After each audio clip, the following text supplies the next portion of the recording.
औज़ुबिल्लाहि मिनश्शैतानिर्रजीम बिस्मिल्लाहिर्रहमानिर्रहीम अस्सलाम वालेकुम। बच्चों, मैं उम्मीद करता हूं कि आप सब खैरियत से और आप सबको वेलकम एक मर्तबा फिर ऑनलाइन क्लासेस में। बच्चों, हम कोर्स डिस्कस करने जा रहे हैं बायोफार्मास्यूटिक्स एंड फार्माकोकाइनेटिक्स और हम कोर्स कोड फार्म 618 की बात कर रहे हैं। पहला चैप्टर है बच्चों हमारे पास एलिमिनेशन ऑफ ड्रग। हमने पिछले कोर्स में ये बात डिस्कस की थी कि सर हम जब कभी भी किसी ड्रग को एंटर करते हैं बॉडी में तो वो मेटाबोलाइज होती है। मेटाबोलाइज होने के बाद वो प्रोटीन बाउंड होती है। प्रोटीन बाउंड होने के बाद वो अपना एक्शन प्रोड्यूस करती है। लेकिन हम साथ में ये भी जानते हैं कि सर अब इस ड्रग को हमारी बॉडी से बाहर वापस निकलना है।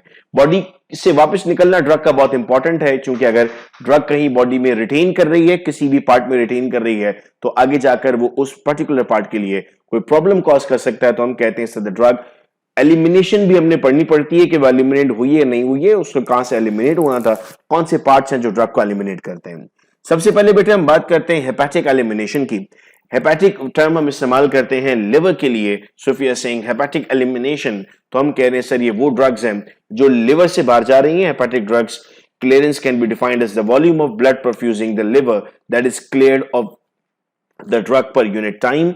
आपके अब आप यहां पर हम अगर रिकॉल करते हैं तो पोर्टल सिस्टम्स आप लोगों ने पढ़े हैं कि ब्लड जो मूव करता है आपकी बॉडी में, उसका एक तरीका ये भी हो सकता है कि वो आपके नॉर्मल रूट्स को से अगर वो नहीं जाता तो वो पोर्टल सिस्टम्स लेता है, उसमें हेपेटिक पोर्टल सिस्टम मौजूद होता है। अगर हम टर्म लेते हैं बेटा ड्रग मेटाबॉलिज्म, मेटाबॉलिज्म का मतलब था metabolism is a bigger term जिसमें कैटाबॉलिज्म और एनाबॉलिज्म दोनों शामिल हैं। कैटाबॉलिज्म ब्रेकडाउन के लिए इस्तेमाल करते हैं और एनाबॉलिज्म कॉम्बिनेशन के लिए हम इस्तेमाल करते हैं। Drug metabolism is the term used to describe the biotransformation of pharmaceutical substances in the body so that they can be eliminated more easily. The majority of metabolic process that involve drug occurs in liver as the enzyme that facilitate the reaction are concentrated there. Mostly जो आपकी body में जिसको हम first pass metabolism के नाम से भी जानते हैं, ड्रग का मेटाबॉलिज्म है वो लिवर में हो रहा है और उसकी वजह अगर यहां पूछी जाती है why this is so, this is because of the enzyme. The purpose of metabolism in the body is usually to change the chemical structure of the substance to increase the ease with which it can be extracted from the body. अगर उस form में बेटा मौजूद है जिस form में वो अपनी एक्टिविटी शो कर रही है, जिस फॉर्म में आप उसे ड्रग कह रहे हैं, तो उसे आप बॉडी से इजीली एलिमिनेट नहीं कर सकते। एलिमिनेट करने की पहली शर्त होगी कि आप उसको चेंज करेंगे, उसके स्ट्रक्चर को उसमें मॉडिफिकेशन करेंगे ताकि वो बॉडी से इजीली एलिमिनेट हो जाए। Drugs are metabolize through various reactions. क्या क्या हो सकता है? आप ऑक्सीडाइज कर सकते हैं, आप रिड्यूस कर सकते हैं, आप हाइड्रोलाइज कर सकते हैं, आप हाइड्रेशन कर सकते हैं। अगर इन चारों में हम फर्क जानते हैं तो oxidation is loss of electron, reduction is gain of electron, hydrolysis is break down and hydration is addition of water. ये बहुत मुमकिन है कि आप वाटर की मौजूदगी में ड्रग को ब्रेक डाउन कर दें, या फिर ये भी बहुत मुमकिन है कि आप उस ड्रग में वाटर को ऐड कर दें। इन तमाम कंडीशंस में भी हम कहते हैं कि हमारे पास ड्रग का स्ट्रक्चर चेंज हो जाएगा और ड्रग इजीली बॉडी से एलिमिनेट हो जाएगी। हम कंजुगेशन भी कर सकते हैं, कंडेंसेशन भी कर सकते हैं और आइसोमराइजेशन भी कर सकते हैं। Now what is mean by conjugation? हम कहते हैं किसी और मॉलिक्यूल के साथ मिलाकर कंजुगेट बना दें, या फिर उसमें से वाटर मॉलिक्यूल रिलीज कर दें तो कंडेंसेशन हो जाए, या फिर आइसोमर बना लें उस ड्रग का, उस ड्रग जैसा एक मॉलिक्यूल बॉडी जनरेट कर दे और उसको हम इजीली एलिमिनेट कर दें बॉडी से। तो अगर आपसे पूछा जाए कि इन हाउ मेनी वेज या what are the possible mechanisms, so it may be oxidation, it may be reduction, it may be hydrolysis, it may be hydration, conjugation, condensation और आइसोमराइजेशन। हम कहते हैं sir in most of the cases when a drug is metabolized it becomes inactivated. जब वो metabolise हो चुकी है तो वो इनएक्टिव हो गई है। However, the metabolites of some drugs are pharmacologically active and exert an effect on the body. In fact, the active metabolite of some medication is responsible for the principal action of the drug. For example, if I am saying it is acetyl salicylic acid, जब उसके metabolite बन गए तो हम शायद ये assume करते हैं कि अब ये काम नहीं करेगा, लेकिन फॉर सम केसेस ये काम करता है, मोस्टली COX-2 इनहिबिटर्स में, कि अब ये फंक्शन कर रहा है वैसे ही जैसे ड्रग काम करती है। तो आपको अब तो बॉडी से एलिमिनेट करना बहुत ज्यादा जरूरी हो गया है इसको। Now if you define the term drug metabolism rate, हम कहते हैं sir there is an upper limit for the rate of drug metabolism in the vast majority of drug. This is due to the saturation of enzyme needed for the metabolite pathway to take place. Definitely body में enzymes limited हैं। Drugs आपने बाहर से intake की हैं, यानी आपने substrate बाहर से लिया है, एंजाइम्स आपकी बॉडी में लिमिटेड है, तो ये बहुत मुमकिन है कि एक वक्त ऐसा आ सकता है कि एंजाइम्स तमाम के तमाम सैचुरेट हो जाएं और फिर फर्दर काम नहीं कर सकते. However, the therapeutic dose usually used are significantly below the level of saturation. देखें, आप ये हमेशा ये बात सोचते हैं और हमने अपने पिछले सालों में कई मर्तबा बात की है कि किसी भी ड्रग का जो डोज आप डिसाइड करते हैं वो ऐसे ही डिसाइड नहीं हो जाता. आप जो थेरापेटिक डोज ले रहे हैं वो आप उससे कम लेते हैं लेवल ऑफ सैचुरेशन से. अगर मिसाल के तौर पर लेवल ऑफ सैचुरेशन आपके पास 200 है तो आप जो डोज लेंगे वो 200 से कम लेंगे. अगर लेवल ऑफ सैचुरेशन 400 है तो जो डोज आप लेंगे वो 400 से कम होगा. This is referred to as a first order kinetics. Order kinetics की बेटा अगर हम बात करते हैं तो मैं फिर रिकॉल कर दूं यहां पर कि हमारे पास pseudo order, zero order, first order, second order, third order तक हम जा रहे होते हैं. ड्रग के केसेस में हम जीरो, फर्स्ट और सूडो पर रहते हैं. फर्स्ट ऑर्डर से बेटा हमारी मुराद होती है किसी एक चीज पर डिपेंड कर रहा है. जीरो ऑर्डर से मुराद होती है कि वो ड्रग पर डिपेंड ही नहीं कर रहा, वो किसी फैक्टर पर डिपेंड कर रहा है. So in first order kinetics, the metabolism rate is constant fraction of the concentration of the drug in body. आपकी ड्रग पर सब कुछ डिपेंड कर रहा है तो एक ही फैक्टर पर डिपेंड कर रहा है. हम उसे नाम दे रहे हैं फर्स्ट ऑर्डर काइनेटिक्स का. In some cases, therapeutic doses of the drugs can lead to the saturation of enzymes. In this case, we say now the drug is zero order. अब आप ड्रग का डोज जितना बढ़ा दें, saturation level आ चुका है, drug काम नहीं करेगी. सैचुरेशन लेवल नहीं आया था, ड्रग काम कर रही थी. सैचुरेशन लेवल आ गया, ड्रग काम नहीं कर रही है. हम कहते हैं सर ये जीरो ऑर्डर काइनेटिक्स है. Now the term drug biotransformation reactions, अब हम इनको डिफाइन करते हैं. Sir biotransformation is a metabolic process that takes place mainly in the liver and helps to facilitate the excretion of both the exogenous and endogenous substances. Liver में एक ऑर्गेनील मौजूद है, peroxizymes, that is mainly important for detoxification. And what actually we are doing, we are detoxifying the amount of drugs. Now what are the phases? There are two phases, phase 1 and phase 2.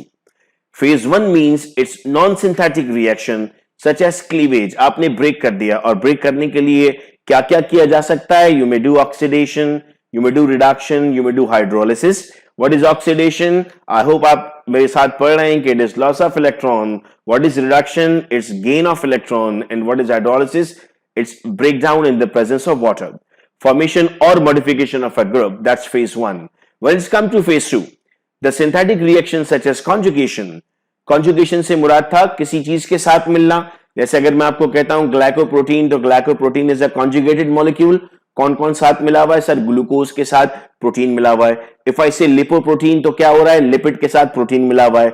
If I से glyco lipid है, nucleoprotein है, तो ये combinations हैं. सो अगर किसी endogenous substance यानी sulphate, glycine, ग्लूकुरोनिक acid जो आपके सेल्स के अंदर मौजूद हैं, अगर उसके साथ कोई सिंथेटिक रिएक्शन होता है तो उसे बेटा हम नाम देंगे कि वो एक्चुअल में कॉन्जुगेशन कर रहा है. So this need to be remember कि फेज 1 में आप क्या कर रहे होते हैं और फेज 2 में आप क्या करते हैं. Metabolites formed in phase 2 by synthetic reactions are more polar and can hence be excreted in the urine or bile more easily. यानी बहुत ज्यादा तरीके से वो excrete out किया जा सकता है बॉडी से. मोस्टली वो आपकी बॉडी से excrete out हो रहा होता है यूरिन में और बाइल में. Bile is produced in the gallbladder. These phases are not sequential and refer to the type of reaction, not the order.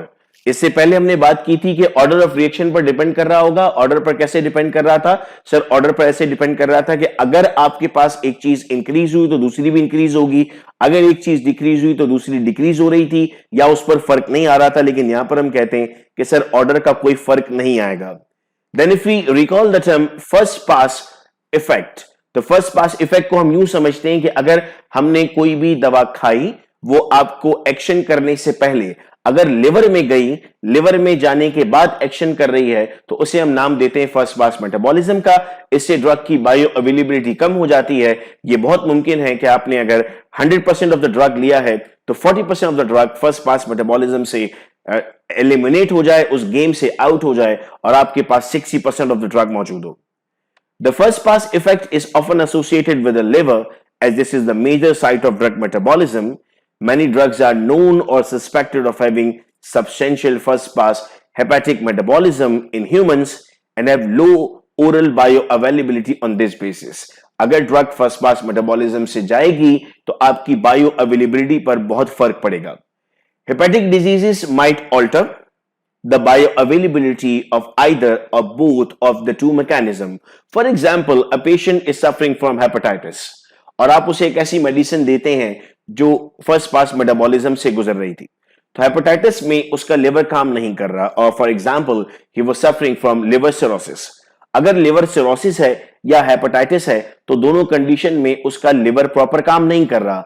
अगर उसका लिवर प्रॉपर काम नहीं करेगा तो हम कहेंगे कि सर अब क्या हो जाएगा, यहां पर हम कहते हैं कि सर अब उसकी बॉडी में जो आपने पैरासीटामोल एंटर की थी या कोई भी ऐसी ड्रग जो फर्स्ट पास मेटाबॉलिज्म से मूव करके जा रही थी वो प्रॉपर फंक्शन नहीं कर सकती। Decrease hepatic extraction due to impair hepatic drug metabolism और पोर्टोसिस्टमिक शंटिंग, आपकी बॉडी में वो ड्रग ज्यादा रहेगी और ये बात हमने स्टार्ट में पढ़ी थी कि ड्रग का एलिमिनेट होना बहुत जरूरी है। अगर ड्रग एलिमिनेट नहीं होती वक्त पर तो वो हमारे लिए नुकसान कॉज कर सकती है। Increase in bioavailability and decrease in systemic clearance have multiplicative rather than additive effects on area under the plasma concentration time for oral administration। मतलब हम ये other words में कह रहे हैं कि that's not good। बायोअवेलेबिलिटी बढ़ रही है, सिस्टमिक क्लियरेंस नहीं हो रही, ये आपके लिए एडिटिव इफेक्ट प्रोड्यूस नहीं कर रही है, ये आपके लिए एडवर्स इफेक्ट्स प्रोड्यूस कर सकती है। आप में से शायद बहुत सारे लोगों को पता होगा कि अगर किसी का एमआरआई करना होता है तो उससे पहले उसे कुछ ड्रग दी जाती है, उसका क्रिएटिनिन लेवल चेक किया जाता है। अगर क्रिएटिनिन लेवल ओके नहीं आता तो एमआरआई नहीं किया जाता उसका। ये इसीलिए किया जा रहा है कि अगर बॉडी एलिमिनेट नहीं कर रही है तो आप आगे से सप्लाई नहीं देंगे। और आसान लफ्जों में अगर मैं आपको समझाऊं तो कोई पाइप है, आगे से आपने अगर उसको बंद किया हुआ है तो पीछे से आप उस पर प्रेशर नहीं दे सकते, क्योंकि अगर आपने उस पर पीछे से प्रेशर दिया तो उसका नुकसान ये बन सकता है कि उस पर नहीं आने वाला जो वाटर था वो बैक फ्लो करेगा। Same goes for the drug. Delayed toxicity due to accumulation of high clearance drug is more likely to occur because of the longer half life and longer availability। Drug की half life भी ज्यादा है, drug की availability भी ज्यादा है, that will cause the effect and that will produce toxicity. ये सब बातें उस वक्त बहुत इंपॉर्टेंट होती हैं जब हम एक ड्रग मॉलिक्यूल डिजाइन कर रहे होते हैं। उस ड्रग मॉलिक्यूल को डिजाइन करते वक्त उसकी तमाम पैरामीटर्स हमें पता होने चाहिए, इसीलिए हम 13 साल का वक्त लेते हैं एक ड्रग को मार्केट करने में। तो इट्स अ बिग टाइम कि आप 13 इयर्स ले रहे हैं। Physicians should use extra caution in administering high clearance compound to patients with liver diseases। ये बहुत जरूरी है पहले तो फिजिशियंस के लिए, फिर उसके बाद फार्मासिस्ट के लिए, कि जब वो ड्रग एडमिनिस्टर करे, जब वो ड्रग दे, जब वो ड्रग डिस्पेंस करे तो लिवर टेस्ट के बारे में जरूर पूछे। लेकिन अक्सर हमने देखा है कि चूंकि बेसिक इंफॉर्मेशन नहीं होती है हमारे पास तो हम ये पूछते नहीं है कि कहीं आपको कोई लिवर डिजीज है या नहीं है। Now, hepatic clearance of protein binding drug। Hepatic clearance is determined by the hepatic blood flow, we say it's Q, free or unbound fraction, that's FU, and intrinsic hepatence clearance, that is CLINT। Changes in protein binding generally do not alter the steady state free concentration of drug if intrinsic hepatic clearance is unchanged। Now, what does this mean by the intrinsic and extrinsic drug clearance? हम कहते हैं sir एक drug है जो protein के साथ bound हो गई है, ये अब आपको आगे जाके फर्दर काम करने वाली है। एक ड्रग है जो फ्री मौजूद है जिसको आपको अब बॉडी से एलिमिनेट आउट करना है। वो डिपेंड करेगा कितना हेपेटिक ब्लड फ्लो है। अगर आपका हेपेटिक ब्लड फ्लो कम है तो ड्रग भी कम बॉडी से बाहर जाएगी, अगर आपका हेपेटिक ब्लड फ्लो ज्यादा है तो वो आपकी बॉडी से ज्यादा एक्सक्रीट आउट होगी। Now if you come towards biliary excretion of the drug, so we say some drugs and their metabolites are extensively excreted in bile because they are transported across the biliary epithelium against a concentration gradient। मैं अगर आप यहां पर recall करता हूं आपकी basic physiology anatomy, तो वहां पर आप नेफ्रॉन पढ़ते हैं और नेफ्रॉन में आप एक प्रोसेस पढ़ते हैं काउंटर करंट एक्सचेंज बाय वाजा रेक्टा। ये लूप ऑफ हेनले में होता है। क्या होता है सर, ये इसमें क्या प्रोसेस हो रहा होता है? हम कहते हैं सर कंसंट्रेशन ग्रेडियंट की वजह से चीजें मूव करती हैं एक जगह से दूसरी जगह पर। सेम बात यहां पर हम रिपीट कर रहे हैं कि सर हम यहां पर बिलियरी एपिथेलियम से जब मूव कर रहा होता है तो against the concentration gradient drugs move करते हैं इनसाइड और फिर बाइल से वो सिक्रीट होंगी। Active security transport is required. Now what is mean by active transport? हम ट्रांसपोर्ट को दो हिस्सों में डिवाइड करते हैं, active and passive. Active transport को एनर्जी चाहिए क्योंकि वो अगेंस्ट द कंसंट्रेशन ग्रेडियंट जाता है। पैसिव ट्रांसपोर्ट को एनर्जी नहीं चाहिए क्योंकि वो विद द कंसंट्रेशन ग्रेडियंट होता है। विद द कंसंट्रेशन ग्रेडियंट का मतलब है हम लो हाई से लो में जाने की बात कर रहे हैं, और अगेंस्ट द कंसंट्रेशन ग्रेडियंट से मतलब है हम लो से हाई पे जा रहे हैं। मतलब आप सीढ़ियां उतरेंगे तो दैट्स विद द ग्रेडियंट अगर आप सीढ़ियां चढ़ते हैं, so that's against the gradient.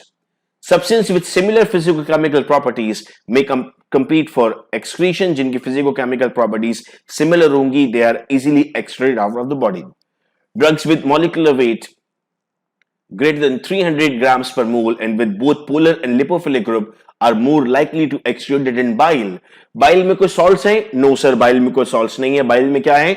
Bile में emulsifying agents हैं. क्या करते हैं emulsifying agents? Sir emulsifying agents lipids को emulsify करने में मदद करते हैं. तो हम कहते हैं सर चूंकि उसमें लिपिड को emulsify करने की एजेंट्स मौजूद हैं, तो जो लिपोफिलिक ड्रग्स हैं वो वहां पर ज्यादा एक्सक्रीट आउट होंगी. यानी अब अगर मैं आपको ये कहूं कि ड्रग्स को क्लासिफाई करते हो जब और उसकी सॉल्युबिलिटी देखते हो और वो सॉल्युबिलिटी में लिपोफिलिक आता है, तो फौरन आपको क्लिक करेगा कि if it is a lipophilic drug तो डेफिनेटली क्या होने जा रहा है, डेफिनेटली सर वो बाइल से एक्सक्रीट आउट होगी. अगर वो पोलर ड्रग है, हाई पोलर ड्रग है, तब भी कहां से एक्सक्रीट होगी, बाइल से एक्सक्रीट होगी. तो आपका जहन अब क्लियर होना स्टार्ट हो रहा है कि सर किस वक्त क्या चीज होने जा रही है.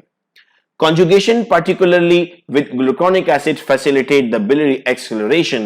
यानी अब फिर अगेन हम स्पेसिफाई हो गए कि अगर वो ड्रग ग्लूकोनिक एसिड के साथ मिल रही है तब सिर्फ बिली एक्सक्रीशन फास्ट होगी. Now these all to be remembered for the exam MCQs. In the enterohepatic cycle, a drug secreted in bile is reabsorbed into the circulation from the intestine. Biliary excretion eliminates substances from the body only to the extent that enterohepatic cycle is incomplete. When some of the secreted drug is not reabsorbed from the intestine, that's a cycle by your liver. आपकी body में ही वो circulate करेगी, कहीं ऐसा ना हो कि it was a useful drug जो आपकी बॉडी से एलिमिनेट हो गया, उसको आपकी बॉडी में रुकना जरूरी था, तो आपकी बॉडी चाहती है कि वो आपकी बॉडी के पास रहे, तो उस वक्त में ऐसी सिचुएशन में उसे एलिमिनेट नहीं किया जाता. सो If we move to the syllabus, तो ये हमारे पास हमारा पहला टॉपिक था, that was elimination of drug, और इसमें जो टर्म हमने इस्तेमाल की प्रोटीन बाउंडिंग, इस चैप्टर के अब एक आध टॉपिक जो हम अपनी अगली क्लास में स्टार्ट कर रहे होंगे, उसके साथ ही हम स्टार्ट करेंगे प्रोटीन बाउंडिंग. आपकी क्लास का टाइम है, उस क्लास के टाइम पर पूरी कोशिश रहेगी कि लेक्चर यूट्यूब पर अपलोड कर दिया जाए, और आप तमाम से भी मैं उम्मीद करूंगा कि आप उसी वक्त में इस लेक्चर को देखेंगे, और जैसे ही आप लेक्चर कंप्लीट कर लेंगे आप अपनी अटेंडेंस मार्क कर देंगे. आप ग्रुप एडमिन को मैसेज कर सकते हैं अपनी अटेंडेंस के लिए, ताकि वो उसको मेंटेन कर ले. आप अगर ये टाइम के बाद लेक्चर देख रहे हैं तो अटेंडेंस मार्क करवाने की उस वक्त जरूरत नहीं है. बस कोशिश कीजिएगा कि अगला लेक्चर आप ऑन टाइम देख सकें. मैं उम्मीद करता हूं कि चीजें आपको क्लियर है. अगर कोई सवाल आपको पूछना होगा so the questions are most welcome. बहुत शुक्रिया आप तमाम का इस वीडियो लेक्चर को सुनने का. अपना बहुत ख्याल रखिएगा आप सब लोग. अल्लाह हाफिज.